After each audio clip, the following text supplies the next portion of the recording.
ಉದ್ಘಾಟನೆಯಾದ ಧರ್ಮವೀರ ಸಂಭಾಜಿ ಮಹಾರಾಜರ ಪುತ್ಥಳಿ ಅನಧಿಕೃತವಾಗಿ ಉದ್ಘಾಟನೆಯಾಗಿದೆ. ಶೀಘ್ರದಲ್ಲೇ ಜಿಲ್ಲಾಡಳಿತ ಎಲ್ಲವರನ್ನ ವಿಶ್ವಾಸಕ್ಕೆ ತೆಗೆದುಕೊಂಡು ಪ್ರೋಟೋಕಾಲ್ ಪ್ರಕಾರ ನಡೆಸಲಾಗುವುದು ಅಂತ ಜಿಲ್ಲಾಧಿಕಾರಿ ಮೊಹಮ್ಮದ್ ರೋಷನ್ ಸೋಮವಾರ ಜಿಲ್ಲಾಧಿಕಾರಿಯ ಕಚೇರಿಯ ಸಭಾಂಗಣದಲ್ಲಿ ಅನಗುಲ್ ರಹವಾಸಿಗಳ ತಮ್ಮನ್ನ ಭೇಟಿಯಾಗಲು ಬಂದ ವೇಳೆ ಮಾತನಾಡಿದ್ರು.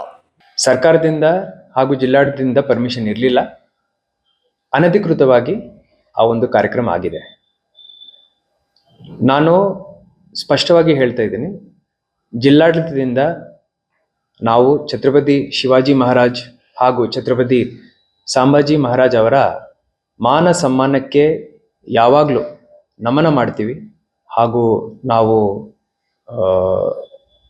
ಅವರ ಸಮ್ಮಾನಕ್ಕೆ ಯಾವುದೇ ತೊಂದರೆ ಆಗದಂತೆ ವರ್ತಿಸ್ತೀವಿ. ಅದಕ್ಕೋಸ್ಕರ ಎಲ್ಲ ಪ್ರೋಟೋಕಾಲ್ ಫಾಲೋ ಮಾಡಿ ಸರಿ ರೀತಿಯಲ್ಲಿ ನಾವು ಆ ಉದ್ಘಾಟನೆಯನ್ನು ಹಮ್ಮಿಕೊಳ್ತೀವಿ, ಅದ್ಧೂರಿಯಾಗಿ ಆಚರಣೆನೂ ಮಾಡ್ತೀವಿ. ಸೊ ಈಗ ಅಲ್ಲಿರುವಂಥ 40 ಓಣಿಗಳಲ್ಲಿ ಒಂದು ಮೆರವಣಿಗೆ ಕಾರ್ಯಕ್ರಮ ಆಗಬೇಕಂತ ಜನರದ್ದು ನಿರೀಕ್ಷೆ ಇದೆ.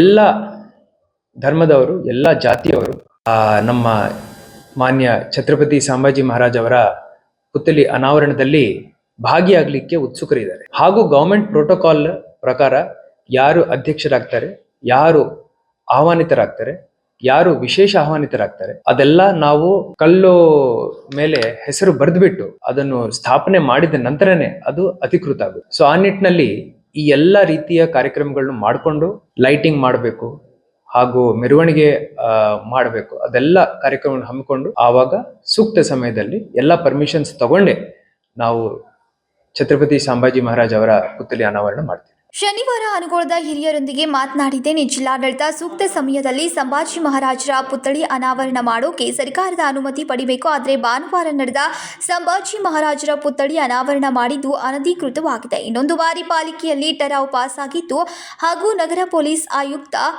ಎನ್ಒಸಿ ಪಡೆದು ಅದನ್ನು ಸರ್ಕಾರಕ್ಕೆ ಕಳುಹಿಸಿ ಅತಿ ವಿಜೃಂಭಣೆಯಿಂದ ಜಿಲ್ಲಾಡಳಿತ ಲೋಕಾರ್ಪಣೆಗೊಳಿಸಲಾಗುವುದು ಎಂದರು. Vinod Kolkar, KMM Kannada news, Belagavi.